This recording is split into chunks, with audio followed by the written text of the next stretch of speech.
Bonjour Mike. Bonjour Maître Jérôme. Tokutani lisusu après avoir ndenge toloba et tosala sur vidéo te mais tu comprendre que quelque part toki ko hypothéquer ou bien ko gager Congo te intérêt à Congo est plus supérieur que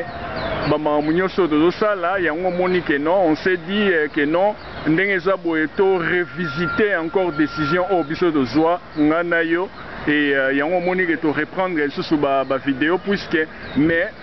tu se retrouvé à l'université à Lobaka, François Rabela Loba sans conscience n'est que ruine de l'âme. Au moins que l'eau connaît ce qui conscience c'est ça mon boulot. Il faut tout ça là conscience oyo babenga ngo conscience sans forme. C'est-à-dire conscience moko ezali profonde oyo ki ko trahir te na conscience ande to moni que non to ki ko trahir Congo te c'est comme ça que to reprendre les sous alors que ça au resaluer batu nyonso oyo balandaka biso bamesana kolanda biso avant tozwa prise la décision wana et to lever biso mo mesure oyo tozwa et na droit d'initiative tolobaka parallélisme et forme, c'est-à-dire même forme oyo et révoquer qui décision même forme wana et qui ko revisiter yango comme biso mo batu to zwa ki mokano wana biso mo sous to lever décision wana alors on a salué grand Godard na Verona na ebi que grand frère azala qui touché makasi que ndenge nini bozwi décision wana puisque vraiment bolandaka biso trop et à côté na epe na salué madame naye na salué petit frère naye Faustin à Zana Grenoble en tout cas to saluer Batunyonso et même la président national ya Pareco puisqu'on n'est pas oublié que combat oya zo sala les ali combat moi très noble mais malheureusement beaucoup de Congolais baza ne comprennent rien et on monique non tous tendre vers formule mususu ya occupation étant donné biso mo ba Congolais to fungo la porte et point na incompréhension na biso na été so saluer batu wana existe introduction et point na to banda vidéo na biso merci Mike. OK, merci Maître Jérôme. Na kumtina Nzambe les dieux créateurs a créé Mabele à Mboka Congo, a créé biso ba Congolais, a sali biso grâce tous dans la conscience, tous dans l'amour de la patrie. Tous les Mboka na biso, tous dans la vraie nationaliste pour défendre la cause ya Mboka na biso, tous dénoncer toujours vérité, tous soutenir toujours vérité. Yo wana da permettre que les longs na yo tous tout dans la lisusu na mokolo ya lelo vendredi pour toyeba kosola lisusu makambo etali politique ya mboka na biso Congo oyo vérité batie na si ya mesa lokuta batie likolo ya mesa alors ememi congolais na confusion congolais oyo batie vérité eza wapi lokuta eza wapi nakomisi nzambe na ndenge azokontinue toujours kopesa papa honore mbanda nzambe koatumba makasi ndenge azokontinue kopesa bavrai résistant patriote nationaliste congolais oyo bazobunda mpo na cause ya vérité mpe libération totale ya Congo na maboko ya bapaya na balobi étrangère nzambe apesi nga na oyo makasi na mokolo na lelo merci. Merci. Alors, première question, Tozali, enjeu politique et tellement ébélé la fois passée, on expliquera que Congolais nyoso balandaka biso ke eza lokola baza comprendre enjeu politique te mais toroki ko réexpliquer yango lisusu te mais torokende tout droit ke na ndenge ke non en tout cas il y a plusieurs enjeux politiques oyo ekoti en ligne de compte et parmi ces enjeux politiques tomoni tout ce qui a eu comme tractation, il y a des négociations que Kanambe atika pouvoir, que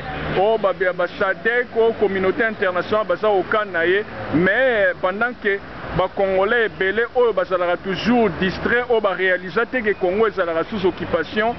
Kanisa et la Kanambe avec discours soit à l'ongwe na pouvoir ou bien soit à se prononcer que à cause de la candidate à l'élection présidentielle. Alors réaction nayo ezane ni vis-à-vis na discours oya les gamins à non ndengo benga kaewana chege. OK, merci Maître Jérôme na ndo pesi na parole. Ngai personnellement eloko mona ni na talisa ba Congolais sabo. Réaction à ba Congolais par rapport au point de presse ya Hippolyte Kanambe chege. Les gamins en or, oya beta libaku na mboka mo etunda bomengo, auti passer en Tanzanie chauffeur taximan, il y a ex-musicien de FAO à se retrouver malamon na mabele mo etunda bomengo terre promise, ndenge to mona kana à l'époque, place ndamba memara peuple ya Israël. pour na bakende ko tonga bakende ko se multiplier lisusu pa bomara génération babima na Égypte na maboko ya pharaon bango nyonso bakufa na désert. Eza ndenge moto omona lelo Hippolyte Kanambe auti na Zambie tellement bakomprena faiblesse ya congolais aza muta basentiment congolais aza na inconscient congolais aza na manque ya patriotisme congolais aza na manque ya nationalisme congolais aza na fanatique aza rêveur yango bazwa Rwanda wana ex-garde du corps ya Paul Kagame baimposer bacongolais akoma président bacongolais azwi idéologie ya noko na ye propre oncle maternel na ye James Kabarebe akongola idéologie mwa bamiese ya badollar c'est fini bakomi bambwana yo bakoadore lokola nzambe effectivement ye basalaki aplikaki même formule wana lelo tomona bacongolais bakoma koadore lokola nzambe. Hippolyte Kanambe asali discours na ye congolais bosani ke Hippolyte Kanambe c'est un occupant. Congolais bosani ke Kanambe aza Rwandais aya na mission na Congo babotola yo congolais mabele. Congolais bosani nyonso oyo ngai na yo tolobaka maître Jérôme au président national apparaît quoi le baga au ba résident belé ba le bana niveau diaspora que mboka na biso ba botoli yango même journaliste na biso dosta na kata Kinshasa to ekala mboka ba botoli yango na papa Congolais bosani nyonso wana Congolais telemisi matoi na le la Saint Berger po yo Kanambe le bela ene Congolais a vu déjà makanisi na ye a côté tango déjà pas Kanambe que Kanambe akoya mukulu wana na deux chambres kwa koyebisa ba congolais que non voilà ndenge zabwe ngai na démissionner ta ndenge utu koloba ngai na ko se présenter lisusu na candidature est-ce que congolais za na tina ba élection Hippolyte Kanambe azana tina ba élection na bino bandeko na ba Congo est-ce que Hippolyte Kanambe ye aya na Congo pona ye alongwa na pouvoir na voir ba élection do alongwa na pouvoir na voie ba négociation ba accord ba Saint-Sylvestre ndenge bozolo ba que non transition ta Kanambe to ye aya na Congo po ba boto la yo congolais mabele et puis ye moko Kanambe ayebisi yo bien na mbula au 2018 na bandélité je mourrai qu'avec une balle dans la tête et l'ingolo baete kolongwana na pouvoir faut que beta masasi na motu mais congolais ignorer maloba ye moko Hippolyte Kanambe o telemiti matoi na le wala Saint Berger pour Kanambe lobela que aye ko démissionner na deux chambres à parlement congolais o komo bela li boma toni beli li boma te congolais yango na lingaki kokota pena na mozido te pour en fongola pena ba parenthèse na lisolo etali discours ya Hippolyte Kanambe mais na ngena tali yo inconscience na yo congolais comment cause de l'inconscience na niveau oyo mboka ya Congo ba botola biso yango na ba Rwandais ba botola Congo ye wana mwana ya milliardaire américain wana ata kutu d'origine américaine ta nationalité américaine George Soros mwana na camarade intime ya Paul Kagame yende Bill Clinton amema na Kigali yende mutu a finança ba accord oyo esalama na Nairobi ba accord oyo lelo Kagame azotelemake parc ya Virunga eza ya bango na Rwanda Sud Kivu ke il faut kende na Rwanda les accords ya Lemera merci ye mutu a finança nyonso oyo esalamaka ba négociation tout oyo esalamaka ba voyage même ya ba politicien congolais paix à son âme papa Etienne Tshisekedi bazalaka na kati ya masolo wana bango tout bandimaka Sud Kivu ekende na Rwanda ba accord de Lemera wana oyo bango mo baloba oyo signama na Nairobi accord wana mwana ya milliardaire wana George Soros ami intime ya Paul Kagame oyo a financé même attentat ya président Abiyarimana oyo a finança génocide ya lokuta oyo esalama na Kigali wana ye mutu a finança yango ye mutu a finançaka bamédia po elobela makambo ya Rwanda ye mutu azosala makambo nyonso bozomona Kagame azotambola partout na mokili tuta ye mutu a financé makambo ke Kagame akoma président ya Union africaine mwana ya George Soros mutu azosala makambo wana po azosoutenir lobi américain no tozomona famille Bill Clinton Bush na Obama faire partie ya lobi wana lelo Kivu ekei parc ya Virunga ekei donc yo congolais au lieu ozwa conscience ke babotoli yo mabele ya Congo yo ozotelemisa matoi na po yoka Hippolyte Kanambe alobela oke aye kodémissionner na deux chambres parlement congolais mutu na yo eza na liboma te oyo ngai nakoka koloba yango wana na mokuse ke toza na temps ya koyoka discours ya Kanambe te na Kinshasa eza lokola Hitler na époque babotoli France Hitler aleki asala point de presse bafrançais batelemisi matoi bayoka ke Hitler oyebisa bango nini bandeko nanga bozomona teke wana bafrançais bango moko bamilobake babeli liboma po moto aya botoli oyo mabele abotoli yo intégrité abotoli yo nationalité abotoli yo dignité siko aye asala discours yo telemisi matoi oyoka ye akolobela okoni na malamu mpona yo ndeko nango ozomona teke bitu na biso bakongolais ezofonctionne bien te. Merci. Merci. Tozokende toujours na banger de tolobaki enjeu politique. Alors deuxième question ezali ou bien to mema ba congolais na dimension en réflexion. Au moins puisque mutu sans réflexion en tout cas eza mobolo. Au moins puisque ndenge eza boye biso ba congolais les grands problèmes ezali que memara biso d'abord lancer le comment le rôle à balai d'essai. Alors spirituellement ce qui se passe na ballon d'essai au basalaka wana ezalaka basali eloko moko boye wana et lorsque biso nyonso tosiliki ou bien majorité ba congolais ba comprendre to ba spirituellement faible ba comprendre rien en ce moment là et que na subconscience na biso evandi tokomoyoka kanda au moins sur 100 millions ya ba congolais autozali sur 80 millions on se retrouver tam sous 80 millions mobimba baza na colère mbala mo ba emporter tellement la majorité wana et la majorité wana ba emporter et créer ba énergie négative et impacter négativement la vie si pas na conduite si pas na avenir ya Congo. C'est comme ça que ça se passe. Alors pourquoi na lobby eloko pour na to mécana d'abord to calculer to comprendre la dimension spirituelle ezali awa. Surtout que la deuxième question ezali banger par rapport à ce qui se passe. Étant donné que lokola la biso de l'obana lingala, lokola la biso mo tozali na conscience te tozali ba bololé, tozali ba nyama, tozali comprendre rien. Alors kobanda parti à San City qu'est-ce que basala ba comprendre que non d'abord Ketumire Masire ancien président ya Botswana oya kufa pe à son âme avec Thabo Mbeki ex-président ya Afrique du Sud herba pesa biso formule 1+4 puisque ba remarquer que mutu nyonso a besoin de pouvoir mbala mo batu ba voter yango par acclamation eloko ane lekela communauté internationale mobimba ba loko les abo c'est que biso to wanda ko imposer ba congolais ba formule na biso po to exploiter Congo to tsaka ba dirigeant o biso to lingi. Alors deuxième question na biso ezali banger tellement que biso mama ba congolais tozo comprendre tellement to kotisa koina puisque motu lokola papa Honoré Ngwanda to boite même ce qui s'est passé ba période ya kalawana que na deuxième république de wando bengae terminator o mokonza ba ibu o boye mais babiloko wana esekei et c'est le cas déjà. Est-ce que ba congolais to rekomate na dimension que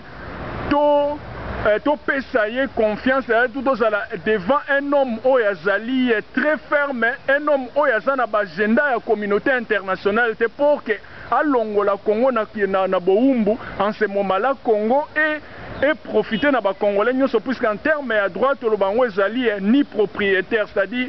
terme eza ko appartenir na ba vrai congolais. Je ne dis pas ba congolais au baza oya ba congolais ko defa o lelo ba mi comme si ba congolais. Alors loko les andengwana ce qui fait que na lingi o expliquer ba congolais ba ngeni neza o lekana puisque lelo to mona kala mingi te Moïse Katumbi oyo aza sujet congolais même pas sujet juif soki zambien soki nini mais avec première dame naye burundaise si pas rwandaise mais délégation américaine est accompagnée pour y avoir le président et puis même dans le discours de Jean-Pierre Bemba déjà changé. Alors aux commentaires merci. Ok, merci maître Jérôme la nouvelle parole. Na est ba congolais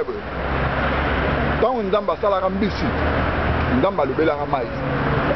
ko mai eto sambisi tant on ndamba sala ranzete ndamba lobela mabele po mabele eto sanjete tant on ndamba sali biso ba congolais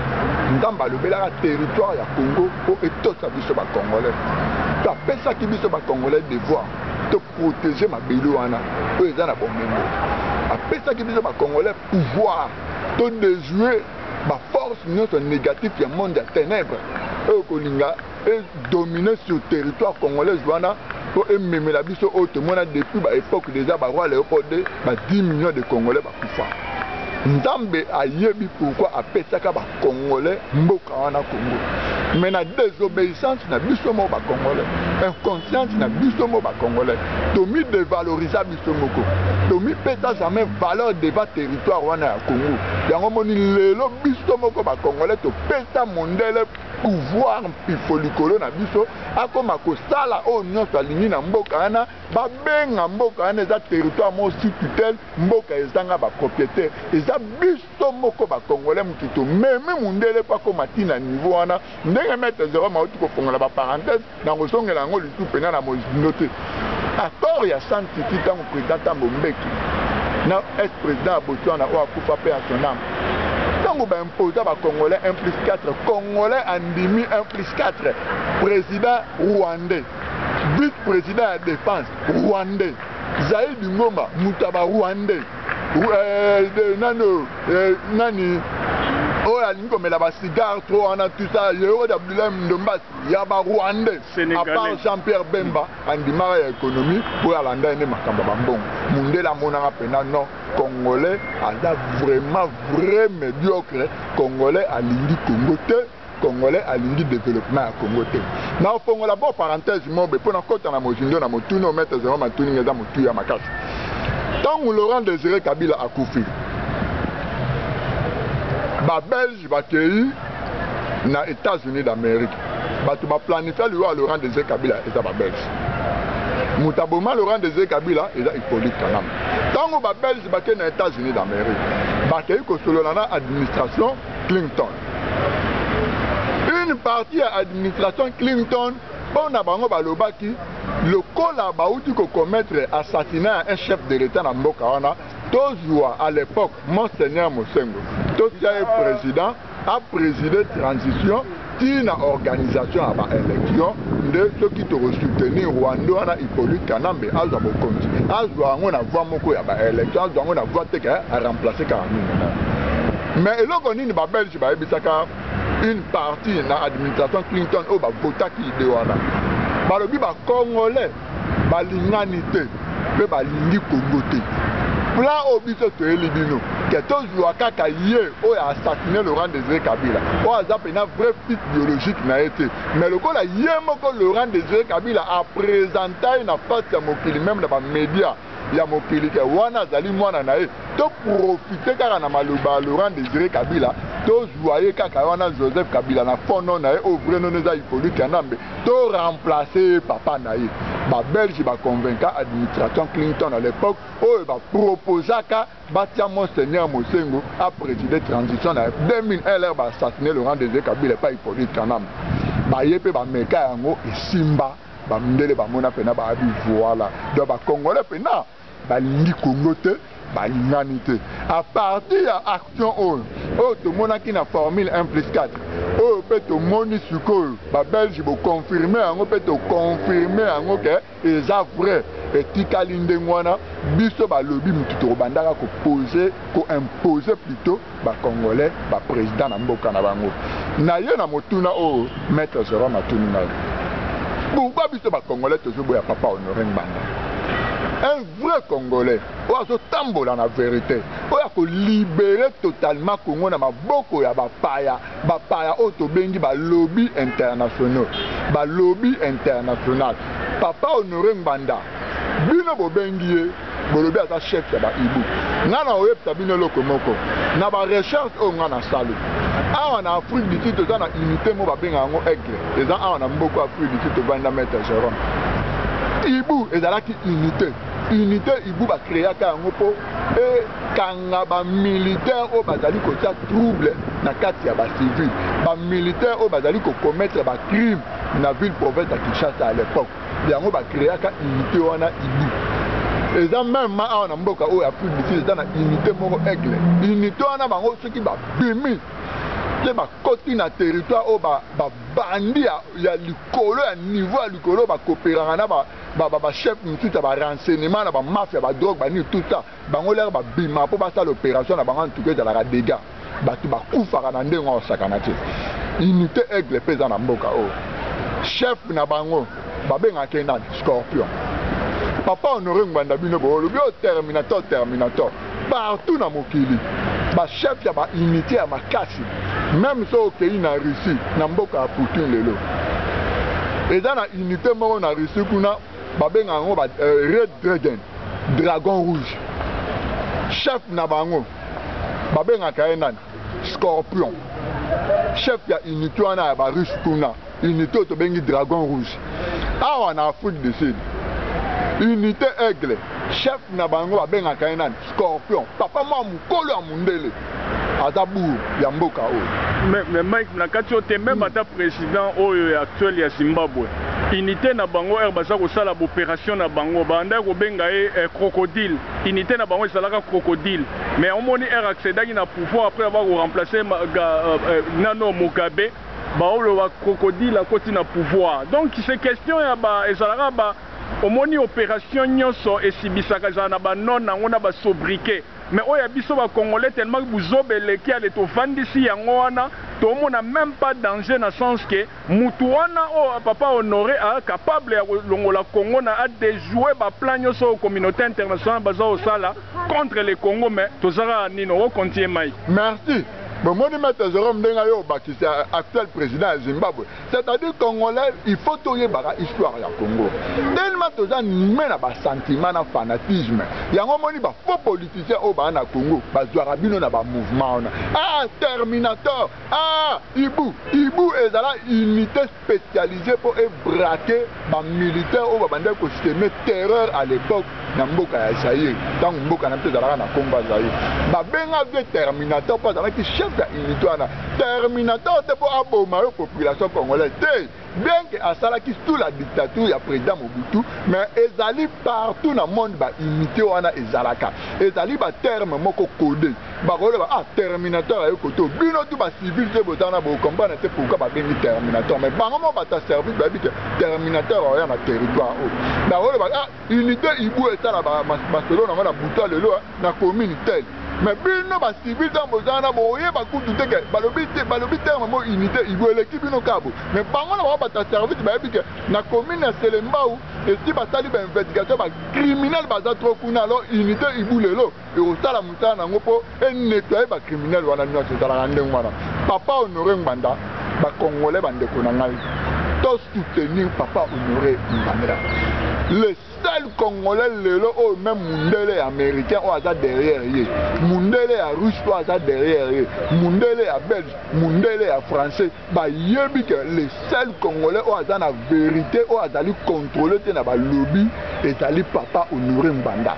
Yé lelo ce qui yo na ngai Congolais na conscience de tirer poids à du pouvoir. Bande konanga to sentir pena vraie sécurité to sentir vrai développement à Congo na makasi ya bana Congo bango moko et non na ba instruction ya ba lobby international o ba banda ko pesa ba président o baza ko imposer kabino ba congolais ba lobby wana nde mutu ba yebisa kanambe a exterminer ba autochtone bantu congolais na Sud Kivu ba lobby wana nde mutu ba gela ba dossier ba massacre ya ba congolais ya fausse commune ya Maluku ba lobby wana nde mutu ba sala nyonso o Hippolyte Kanambe asali lelo même ata o créer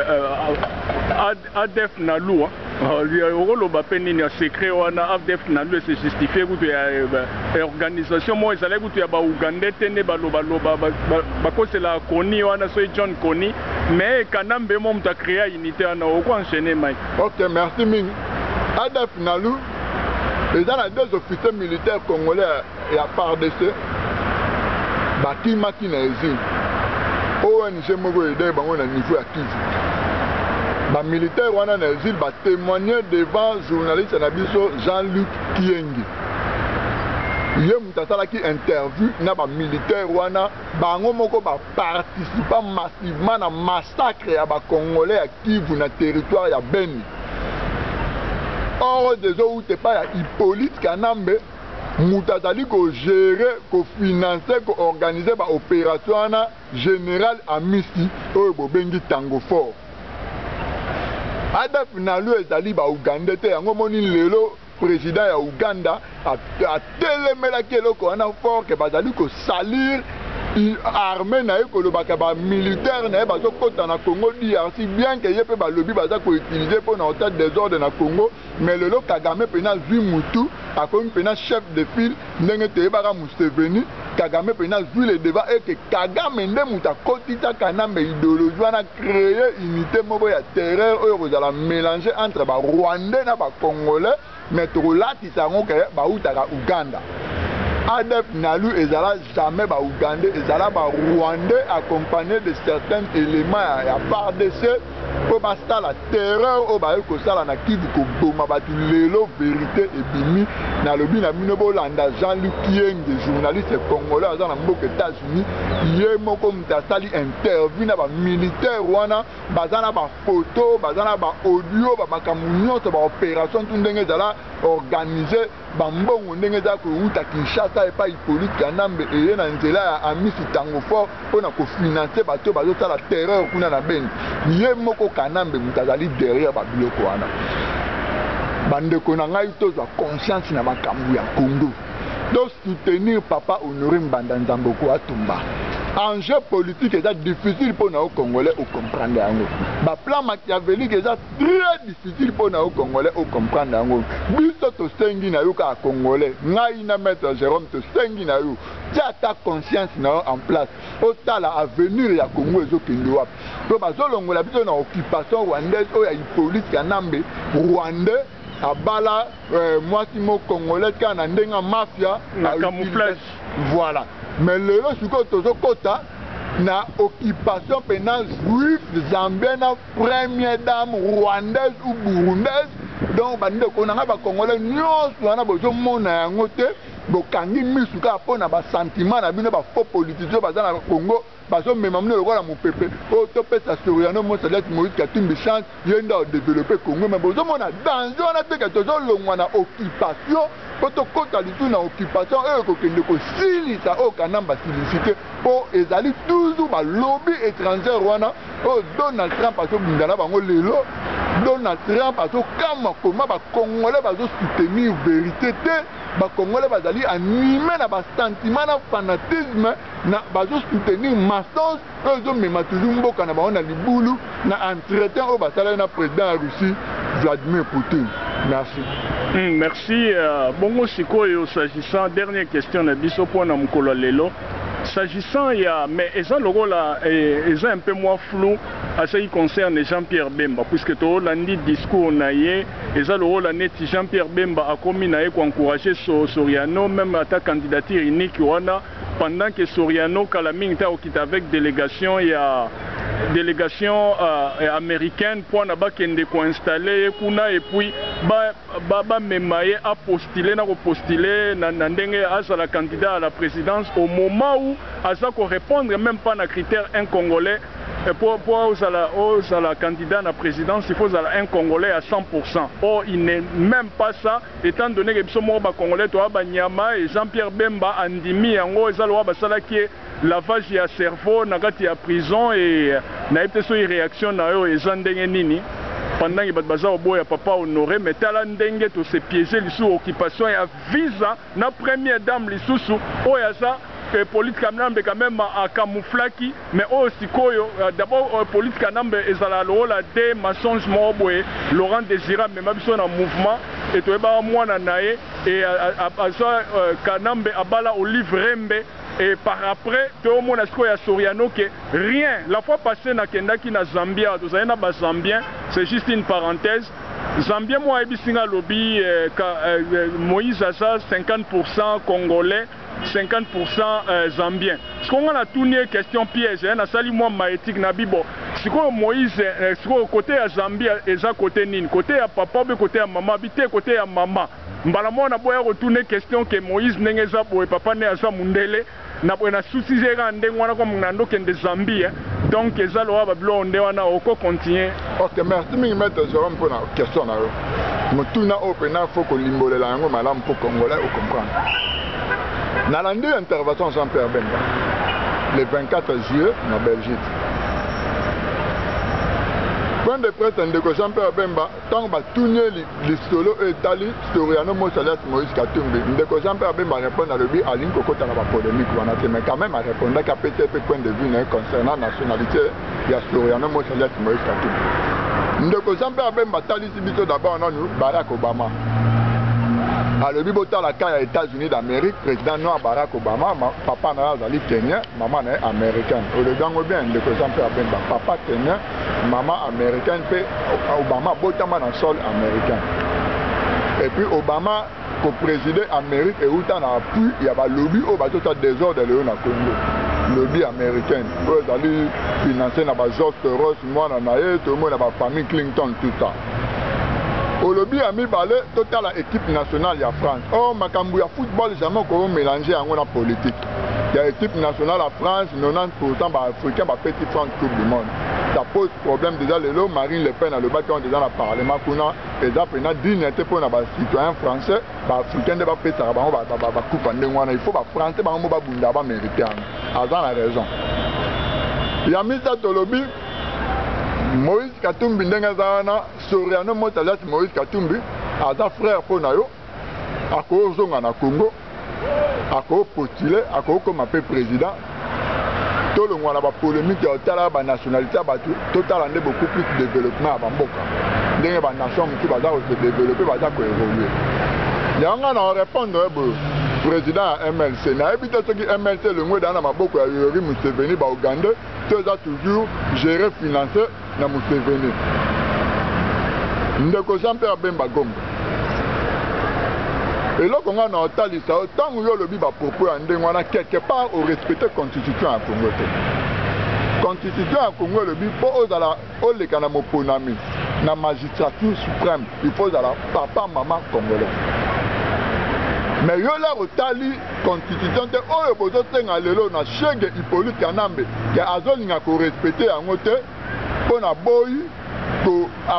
ko respecter constitution na esprit ndenga kei ko déposer candidature na et puis azolinga vraiment te na propre volonté ne ko organiser ba élection bozo lo bake violer constitution mais yo moko pe na ba propos na yo par rapport ya nationalité Soriano Mosalias Moïse Katumbi au violer constitution na Congo po otali nationalité ya maman na ete otali nationalité ya papa na ete par rapport il y a instruction au bamindele ba pexio obima na na prison et ça calcul ya bamindele ya ba lobby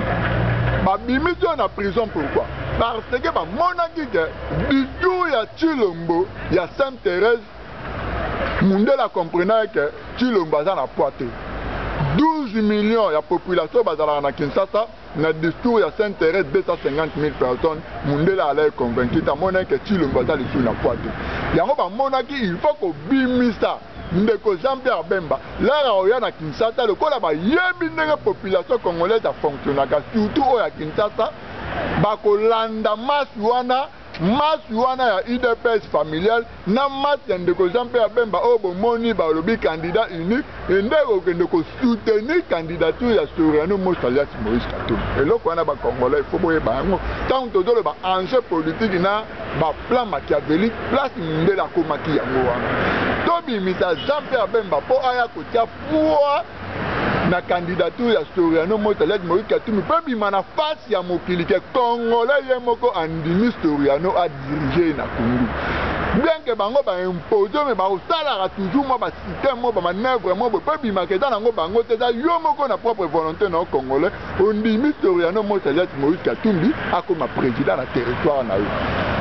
ndeko Jean-Pierre Bemba Kotoana déjà erreur makasi oyo talaki au moment où tu es vraiment vrai congolais il fallait ota foi na yo derrière président national ya Pariko papa Honoré Nzambe ko atumba ozo bunda pena na vérité pour Congo wana ezala vraiment libéré totalement na maboko nanu ya ba lobby oyo ba coinça yo ba kofra 10 ans na ce pays lelo ba bimitio mbango ba lekito na Belgique pour ba laver au cerveau jour et nuit. Lui Michel a visité, Didier Render a visité, Koko ya roi Léopold a visité, a lavé au cerveau. Alors ça dit discours na yo pour le but que non voilà ndenge zana yo ko soutenir candidat unique wana yebane zali nani Soriano Mose alias Moïse Katumbi oyo azo kitana Kinshasa na délégation américaine bande konanai Bozo comprendre déjà le courant ndenge to betama. Ndeko Zambia bemba le 1er août ozo kita Kinshasa o kitara ye mona ma quelques délégations belges banini ba ko accompagner mais Soriano Motalet Moïse Katumbi azo kita na Congo Kinshasa na délégation américaine o ke Hippolyte Kana mais to ka me ko sala zoba donc américain na ba kufi guerre États-Unis na Congo déclaré. Vous comprenez la place pouvoir déjà aux autres. Nous, on a besoin de jouer dans la carte, na sentiment, na faiblesse, il y a réflexion na yo Congolais. Tellement aux autres comprendre tellement va comprendre que les Congolais tous ça va bololé depuis tout dans la formule il y a 1 + 4 depuis tout ba imposer bito ba système na bango nyonso o ba sala kalelo yango ba zui na bango assez ya ko sala nyonso ba lingi na territoire wana ya mboka na biso Congo yango lelo tozo mona yango ezo puta na déjà pour na se réaliser Soriano akoma président ba Congolais a dirigé Congo. Elle va créer 4 États fédéraux dans 4 Congo. On a un plan Belgique à élaboré, à Bongisi, on a Soriano. Nord, Sud, Est, l'Ouest et 4 dans 4 Biteni et comme États fédéraux. Et là, on a encore sur la Nord, on a un Merci. Merci. Après avoir que tout ça qui m'a mort, on a Mike Mutombo. Et comme tu reprendre les lots, boito ça la vidéo à Moulaï, en tout cas derrière la caméra ils avaient Maître Jérôme et puis devant la caméra Mike Mutombo et comme prochainement en tout cas ndenge ça boito saluer batignon on a resalué encore Grand Godard na Verona na Italie avec Madame Naye et puis on a resalué président national ya Pareco monsieur Honoré Ngwanda Nzamboko Atumba et on a salué les résistants partout dans le monde on a salué Suna Jacques Matanda bofungola misu sinon te Congo et bazolinga baba imposé biso Soriano tokende na deuxième formule à occupation un homme enverti en vaut 2 en tout cas to doubler vigilance et puis ton dimate Congo wana ndenge za na nzambe mutapesa biso aloba te ke non Congo ndeza boeto banda ko dirigaka yango be banda ko dirigaka biso na ba non autochtones o baza n'a rien à faire avec les sangs congolais. Ingeta ezalai prochainement na saluer mais Saï o eza Cape Town o ezali